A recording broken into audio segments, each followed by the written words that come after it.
the Ticketus Warlock versus the Undertaker Hunter.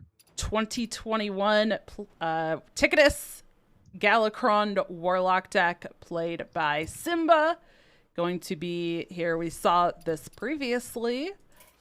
Now going to be facing against the 2014 deck played by Azalea here of this Undertaker Hunter. Very, very low curve, very aggressive deck. But as you mentioned earlier, there has definitely been some stronger things made since 2014. So, how strong do you think that this? Changes, yeah. Yeah, just a little bit. How well do you think that this hunter deck is going to do here? I mean, it looks aggressive, so I would still think maybe it can actually, get out there and beat him, get him, right? Get him, hit him in the face, do some things. But yeah, not well. I don't think it's going to do well, but we will see. It's Hearthstone. There's always a chance. Players are going at blazing speed. We've got an armor vendor on the board and a tap. Leper Gnome came down early for the Hunter, and there's a mad scientist. Hunter's got the general kind of 1-2 curve it likes. Yeah. Well, for those who may not know or remember, yeah, what are some of these cards? Like, we don't even know what some of these cards are anymore. Mad Scientist was from, what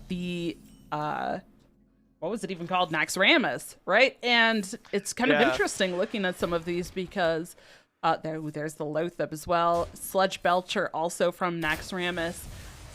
Pretty cool, actually, to be looking back and seeing some of this. The new mini set that had just come out really was kind of a reflection and a little bit of like a callback, throwback to this Naxxramas and some of these cards. So yeah, if you didn't know the references, some of these new cards that just came out are a throwback to these Naxxramas cards. Absolutely. It's the OG, the Nax Out memes from back in 2014. Yes. The deck itself may struggle a bit here, though. Of course, there have been a lot of changes over the years, a lot of power creep. It has maybe one good counterplay, and that's the Lothab in hand. So there's hope for Hunter fans. But the Warlock hand is looking pretty decent here because it gets to pressure the aggressive deck that has a slow, clunky start. Yeah. Also, Azalea, unfortunately, is struggling with drawing the cards that the deck is named for in 2 straight games, which is not ideal, I'm sure. Definitely. Yeah, and look at this this Galakrond play here, just ramping up that Galakrond. The pickup of the Snake Trap, honestly not terrible, unless Azalea is just going to be making a trade here anyways, so might not be going for the Snake Trap yet. But Coin Sludge Belcher, not terrible. Belcher's decent. You kind of have to kill the Cultist. I think I would have liked to see the trade first to see if you get the Explosive Trap. But it is not explosive, so probably we're always going to be seeing the Belcher come down. Yeah, and unfortunately I think freezing's the absolute worst here, but not attacking with a 1/1. For the secret, would have loved to have summoned Snake Trap off of that Mad Scientist. Would have been a much better spot there. Just deck it instead.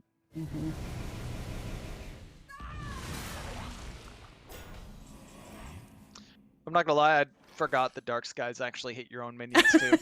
Yeah.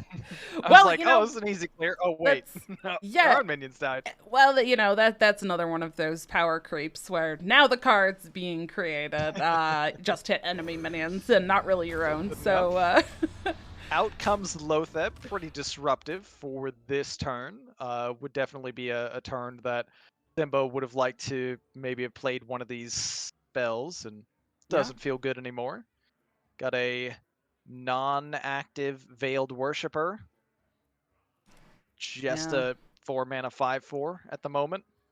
A useless Ooze as well, but tempo. Probably just jam those 2 cards. Yeah. I mean, maybe just the Spirit Jailer. Oh, drawing into the other Spirit Jailer as well, just putting more soul fragments into the deck. With Militia in hand, Yeah, for the next tap turn. and find a Spirit Jailer works out beautifully well. Yeah. There's 5 3/3 rushers. 2014 would be losing their minds. Like, hey, what is this? This is Omega cheating. Yep. Can't do that. This Haunted Creeper, a good break point for the rushers, but there is a 1/3 on board that makes it pretty easy to punch through. I think we probably just see a 1/3 trade and a Militia played. Probably. Yeah, seems pretty solid. It's a fantastic curve play here for Simba. Clears the board. Which, I mean, Simba's already down to 15 health, too. So they're doing stuff to clear the board and try to protect your health at this point seems like a good option. Yep, he's been taking some hits. Undertaker Hunter's been pushing that damage. Yeah. Yeah, very clean here. Love this. Can clear up and just leave a single little spider. The Hearthstone update means that the Spectral Spider will activate the kill command. The what a spicy little That's and right. activates the Houndmaster. I mean, that's a beautiful play here for Azalea. It is, yeah. Just cash in the extra damage. The Spectral Spider being an undead and a beast, like you said. So yeah, that definitely was not around in 2014. But wow, setting Kill command, going face. And Simba a little bit on the back foot here, but does have some life gain with the Galakrond.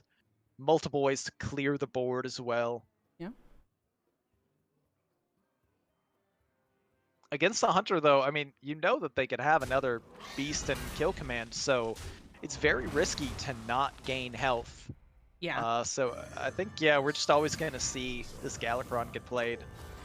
Yeah, no, and it's kind of actually interesting. I didn't think about it until we were kind of talking about this with mentioning your lifesteal. There's the Undertakers, finally both in hand now at this point. There's a very good random demon roll. We've seen some bad ones earlier, but this one is fantastic. And double Undertaker showing up at the absolute worst time. Yeah. Why is this deck called Undertaker Hunter? These are 1-mana 1/2s that do nothing. Was this good? You know, I was just thinking, though, it is kind of interesting. Historically, I would say up until more recently, this matchup specifically is one that people really talked about as Hunter just, like, beats Warlock, right? Because of those hero powers. Like, the Hunter hero power always goes face, and then the Warlock hero power also goes to the Warlock's face. So you always had that kind of hero power synergy. And we're kind of seeing that with these older decks. Again, more recently, there has been changes we can see as the hero power has now changed. There's more healing and other ways to kind of prevent that or change things up. But kind of interesting looking back and seeing these older decks kind of be in that situation. Absolutely. And, you know, we're seeing the Hunter had a lot of power early and then gassed out late, which was another hallmark of 2014 Hunter decks. Yes. Not really much in the way of card draw, just a lot of aggression. And, you know, Simba he's got an embarrassment of riches when it comes to, like, options in hand. Yeah. Being really cautious, clearing the whole board, pushing no damage. Kill command could be a winner late in the game, though. Yeah. Because we're not seeing any additional healing in hand for Simba. I mean, well, Simba has to feel... Oh, there's some healing. Maybe hesitant? Oh. I don't know, but... Oh, there you go. Oh. Yeah. Nothing to worry about. You play the armor vendor and it basically wins. Yeah. I was going to say, it's either like a really great feeling or kind of a terrifying feeling when you see your opponent at 9 mana and all they do is hero power and then pass. You're like, should I be scared that I am going to be dead next turn somehow? Or should I be happy that my Hunter opponent is not playing anything? Oh, there it is. Hunter's 2014 card draw. 1 mana, draw 1. There it is. Love it.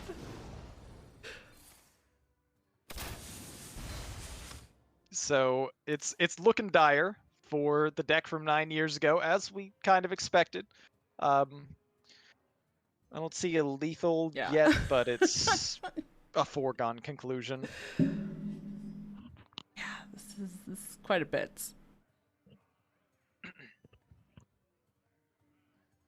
Just gonna cautiously clean things up here.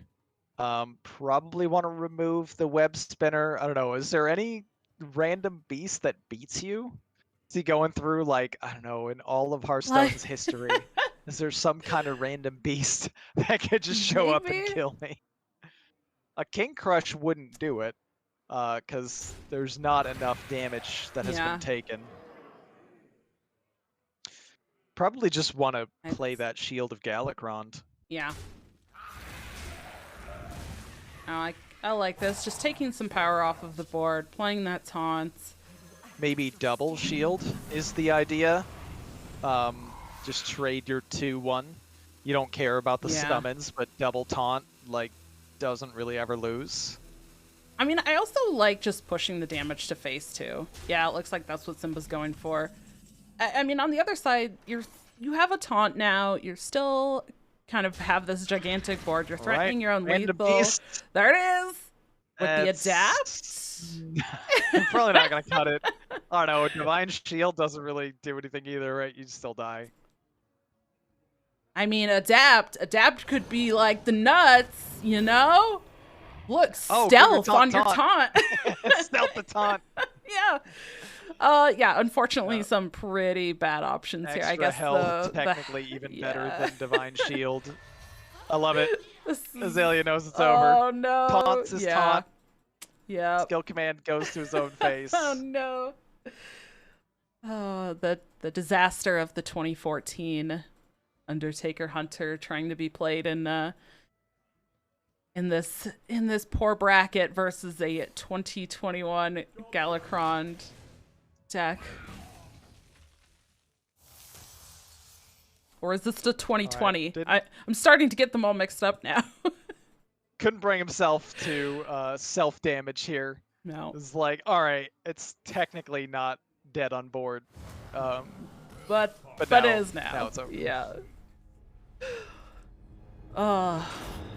And down goes 2014. The deck from 7 years later turns out to be the victor. Who could have guessed? Right.